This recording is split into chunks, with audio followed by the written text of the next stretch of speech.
Espiritu nga diretso na lang nato espiritu sa Antikristo. Ang espiritu sa Antikristo kana bang supak na siya sa krusada gyud ni Kristo o sa iyang iglesia o simbahan nga gisugdan. Correct. Anti-God, anti-Kristo. Sa to pasupak na sa mga pagtulon-an ni Kristo, supak na sa simbahan nga gitukod ni Kristo. Correct. No. Unya naa na gi pasabot sa 1 Juan 2:18 ug 19 ug unsa ng Antikristo. Ang Antikristo kanang nibiya sa pundok nga gisugdan ni Kristo. Pundok. Oo, pundok ha. Nasa 1 Juan 2:18 ug 19. Kano sa aman di ay nagsugod ang pundok nga gisugdan ni Kristo? Unang siglo, no? Mga 30 or 33 AD. So kung dunay mag-claim nga awahira na himugso nga grupo, pasaylo ako sa bag-ingon sama sa piniling nasod 1957 lang, klaro nga dili ni mao ang gisugdan ni Kristo. Pero karon dirita sa ilang convincing power argument kanang ilang mga maayong buhat, no? Kanang example pasaylo lang gyud ko kanang pagpangupya og teaching sa Biblia. Dili man gud na basihan tungod kay nangupya ka, tinuod na ka, no? Kanang kwarta bitaw nga piki, gikopya man, mura man nagtinuod tanawon. Mura gyud. Mahuna-huna ba nato nga tinuod na kay nakopya nimo? Pero hinoon dili gyud tibuok makopya ang tinuod nga kwarta kay naa man ay gipangbutang sa mga authorities ang Central Bank nga kung wala mo ato piki gyud, di ba? Is ilhanan. Dayon usa sa ilhanan gud nga sa matuod nga iglesia gasugod panahon gyud ni Kristo. Panahon sa mga apostol. Correct. Dili mo pasar ang Seventh-day Adventist kay 1863 ra nasugdan sa Amerika ni Ellen White.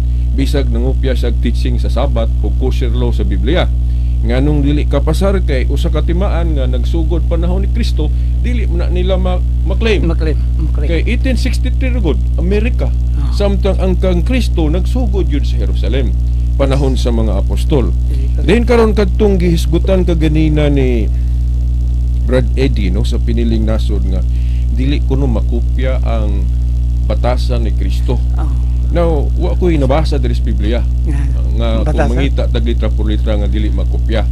Pero mao yun kung dili gyud tibuok makopya. Kay kinsa ko'y makaparehas sa pagkamaayo ni Kristo. Di ba? Pero walay giingon nga dili makopya ang uban niyang gipangbuhat. No? Okay. Now, unsa akong premise ana nga pwedeng kopyahon? Si San Pablo naghisgot nga bisan ng yawa gali magpakaanghel sa kahayag. Okay, sa man ang kahayag, di ba si Jesus Christ? Correct. Ito pa, pwede na yung kopyahon si Jesus Christ. Pero sa ako nang giingon kaganina, dili gid siya makopya sa tibuok. Correct. Kaya ang original Kristo man yun. Di ba? Nganong dili makopya si Jesus sa kinatibukan, kay anak siya sa Diyos, Diyos siyang nagpakatao. Dayon, kung dunay magpaka-Kristo-Kristo pod, dapat iyag yun ang mapamatud-an nga Diyos siya nga nagpakatao. Correct. Oh? So mao na nga dili makopya si Jesus Christ sa kanatibukan, pero pwedeng kopyahon ang iyang mga maayong gawi, pero pipila lang. Oh? For example kanang pagkabuutan. Oh. Dili man ebidensya kung buutan ka ang imong iglesia, mao na ang gisugdan ni Kristo. Correct. Pamatud-an sa nimo sa kasaysayan. Di ba? So mao na dayon kanang katong ganina nagisgot si Brad Eddie og libreng tuition. Pananglit ang atong tinuhoan nagpalibre og tuition, pruweba na ba na nga tinuod ka nga iglesia? Murag nahimo man na ni Eliseo Soriano kay sa akong nahibaw-an ang iyang simbahan naman kuno siya butog tinuod ba na siya eskwelahan kunong gihimo ang butog na pa ba na nga libre ang tuition. Pero dili ta kaingon nga tukod na ni Kristo kay klaro man na nga 1980 na nasugda ni Eliseo Soriano. So mao na nga dili pruweba nga makopya nimo ang teaching sa Biblia, tinuod na. Kinahanglan mo pasar sa ka nga mao ba na gisugdan ni Kristo. Na karon dirita sa Katoliko. Pero ato pong iklaro nga ang tinuod nga iglesia dili ni nato sabton nga hapsay gyud ni tanan ang mga sakop nga but pasabot nga walay maghudas ani ginamanggali usa sa 12 lang. Kristo. Buti pasabot napoy mga salawayon ni kay basig maguna-huna sila ba nga mao na ang Katoliko pagkadaghang buluyagon ana. Pruiba ba na nga tungod kay daghang buluyagon dili na tinuod? Now, nasa Jeremias 5:26 nag-ingon diha ang Dios pagali nag-ingon. Daghang dautan sa akong katawhan. Jeremias 5:26. So dili ka kaingon nga tungod kay daghang dautan sa katawhan sa Dios nga piki na tong iyang katawhan, ang iyang gingharian. Now, nganong naay mga dautan sa Mateo 13:24 hangtod sa 30 nga naay yawa, nga maninintal, nga naapoy magpatintal. Mao nang gihulagway diha ni Kristo nga ang iyang gingharian sa yuta na ay bunglayon tupa mga sagbot og trigo. Maayo og dautan magduga na og pangtubo. Mao nang giikatingala nga atong simbahan ro naagi makitang dautan apoy maayo. Ang mga santos, sabi na ka ng mga deklarar klaro. So mao na makita nato simbahang Katoliko na mga sagbot na apoy trigo nga mao na mga balaan nato Brad June. So mao na nga kung muingon ta nga dili na ang Katoliko kay wala gani dili na madinawaton kay sa ilang misa gani dili man pangimbitahon ng ubang relihiyon nin pawalihon. Okay, now kanang pagka madinawaton gud dili man nabot ipasabot nga kung wala tay programa ngayon ana nga sabto na nga dili ta madinawaton kay depende man na sa hanay gud sa atong programa. Kung magmisa ta naman tay rubrics nga gisunod. Sundon po to alang-alang atong usbon ng rubrics gi-violate na po natong balaod. Now, kung maghimo ta og kanang sharing sa ubang tinuhuan, maghimo ta laing programa ana para sa nang mag-invite ta og dialogue. Naagihimo na sa tong simbahan. Bisan ng Santo Papa gani na asay katong nakita nako nga niadto siya sa ubang mga pagtuo nga nakig-dialogue siya, nakig-istorya siya.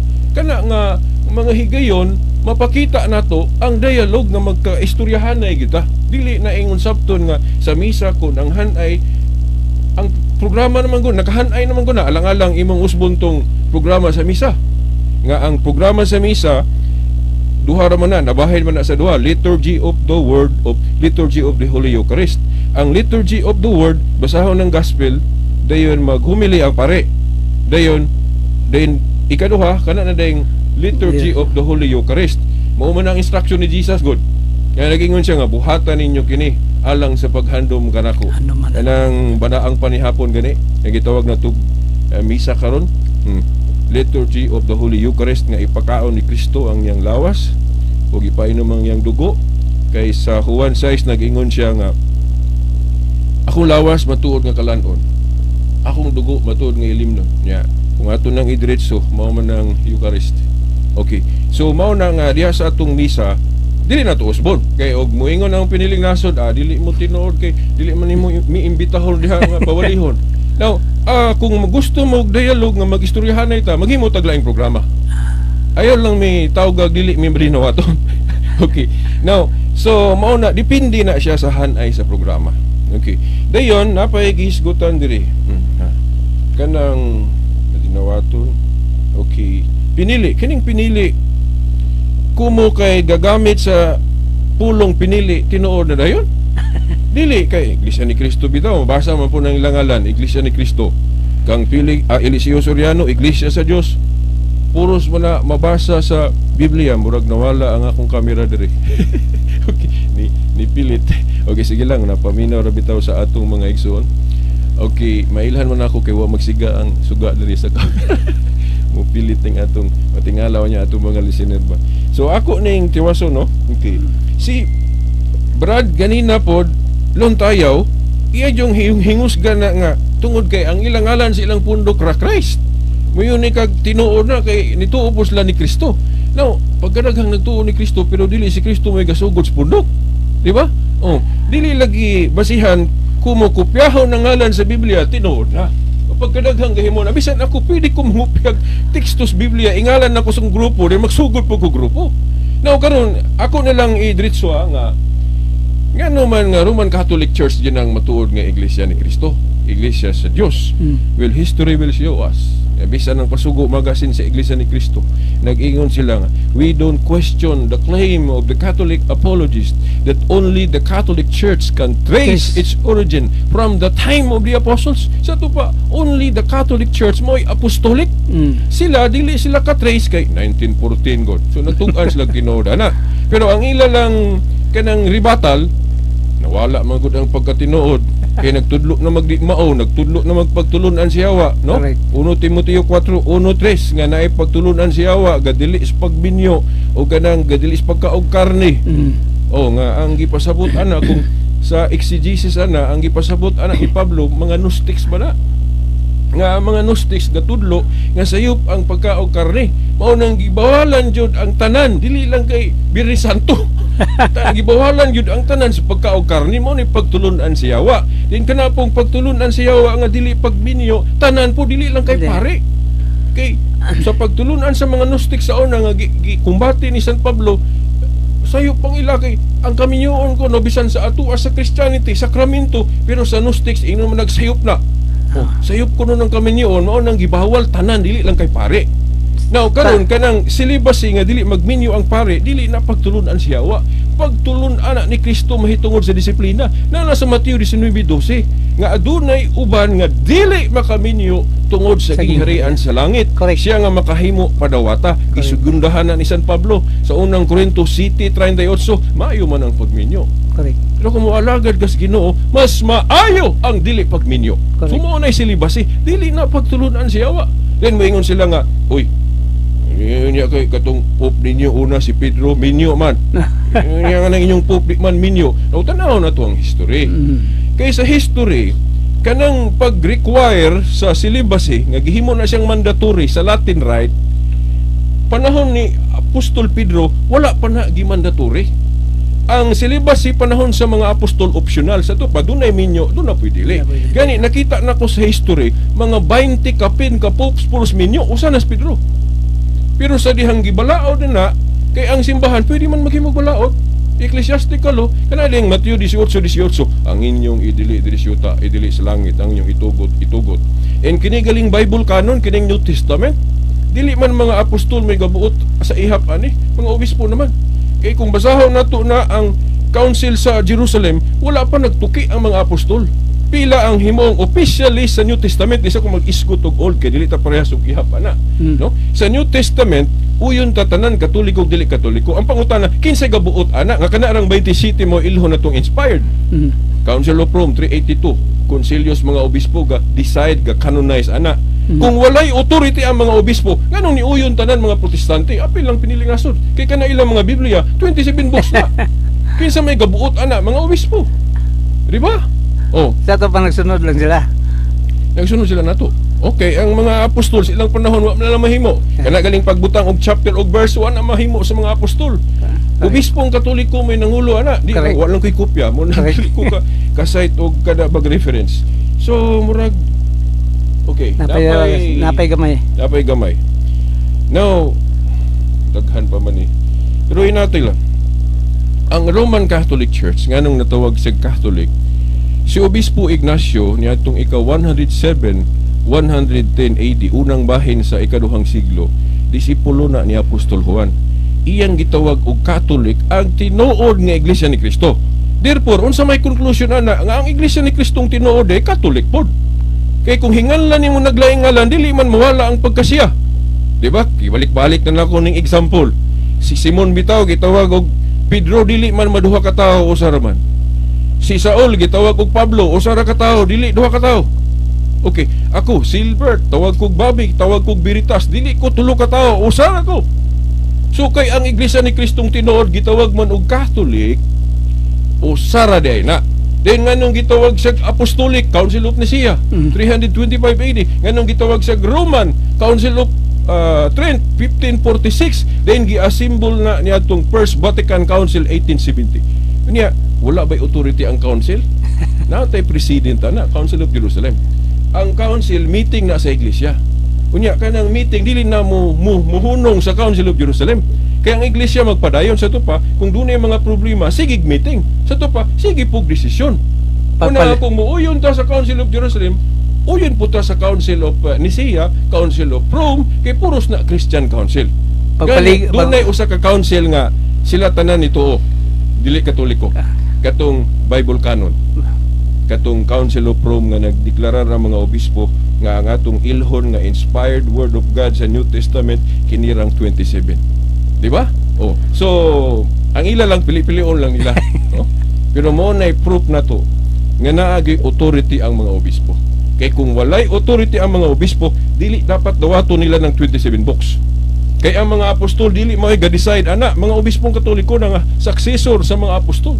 Nya nganong valid ang ilang desisyon kay ang ilang authority gikan man sa mga apostol. Ang gahom bitaw ni Presidente Duterte na anang bongbong kinsa nasunod, history will show us authority of the apostles nasa mga bishops. Sample kana Ignacio, kung natong gihisgutan sa miaging discussion na to, disipulo na ni San Juan. Si Polycarp, Katoliko gihapon ng obispo, disipulo gihapon ni San Juan. Si Irenaeus, disipulo na siya ni Polycarp, nga ang iyang teacher si Juan. So na ay connection. Niya karon kinsa may paminaw na to, si Felix Manalo. Sa iluwa lang ko wagali kakita, kadungog, bisan sa kahagaw-haw nilang stingog sa mga apostol. Pero kining mga obispong Katoliko katong mga una church fathers nakita gyud nila harapan ang mga apostol. Di na ko taman daghang salamat. Okay, last na lang nimong last na nimong. Salamat sa tanan, no? Okay. Kato lang, bro. Okay. Imo Brad Jerry. May hapon sa tanan, daghang salamat sa maong programa. Gi-acknowledge po nato, gi-invite po nato ang ubang makaigsunan nato mga nakalain-lain mga defender diha nga mo participate po diri sa atong programa sangka sa kamatuoran nga sa matag adlawng Domingo. Daghang salamat may hapon. Huwag na po klaro magdebate, debate lang may bawo nato manager. Sa imo Brad ide. Wala pa may nakakuan. Wala pa may Brad. Okay, Brad ide. Imo Brad ide. Okay, no? Hinaot nga sorry ha among mga invite na to tong mga tanang relihiyon, no? So bang mga grupo pundok. Labi ito mga pastor sa born again. Dapat mo rin mo diri kay sige birahan mong banal. Digi mo kadipinsa sa iyong pagtuo, no? O ubang relihiyon, no? Ari mo diri kay libre man walay bayad. Base sa Bible, dili ko mo ay mga basta kas Bible lang ta. Oh, Bible lang. Muna nga kato ko bang mga relihiyon nga gusto pong o ipahibalo pod sa amo ng kamatuoran o sa mga naminaw, ari mo dire kay wala di bayad, libre ni. Asa po mo mangitag registration nga libre nga way bayad diri na sa DXDR igsoon, no? Tanang relihiyon ay mga pastor nga depinsor nila niya, ari mo dire para pod madungog pod sa uban ang inyong mga pagtulunan. Okay, Brad, daghang salamat Brad ide. Si Brad dengan salamat to ako itimbaya ang akong suog nga higala John Piala nga kani gyud mas siya may tinuod nga naagid ang Ginoo ani kay makapakita mo gyud siya og mga katinglaman puro buyag lang. Salamat. Okay, daghang salamat Brad Toting. Og mao kadto ang atong tulumanon sa sangka sa katarungan. Uban sa atong manager kang Sir Edgar Dagomo, uban sa atong technician kang Sir Expedito Taxi Lumba, kang Maglayo, atong radyoman si Ma'am Romaldo Aperdo. Ingon ta daghang salamat sa inyong pagpaminaw. Sa sunod Domingo pohon kini inyong tigdumala si Brad John Banal alang sa Catholic Faith. Tatak RMN.